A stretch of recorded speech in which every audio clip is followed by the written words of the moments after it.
बिथांमोना times now बड'लेण्डखौ गायसननानै 6 बोसोर आगान होबाय। बे आगान होनायाव आङो बिथांमोनखौ साबायखर बावदों।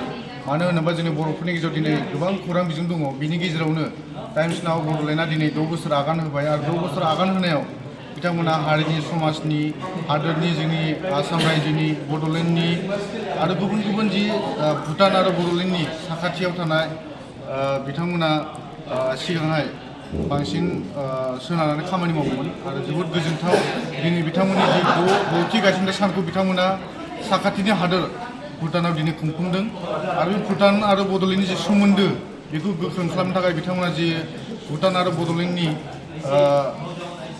समाजनि हारिनि खामानि मावबाय थाथों आरो बिथांमोना जे थांखि लानानै खामानि मावदों बियो थारैनो बाख्नायजाथाव। आङो बेखौनो बुंगोन जे बिथांमोना जे गावसिनि टीमखौ लानानै जे खामानि मावदों आरो 6थि गायसननाय सानखौ भुटानाव खुंनायाव दिनै गुबुन गुबुन चेनेलनि जिथु खौरांगिरि आरो खौरां बिजोंनि बिगोमाफोरखौ लिंथुमनानै बिथांमोना जथायै बेवहाय हाबाफारि खुंफुंदों बेयो थारैनो बाख्नायजाथाव।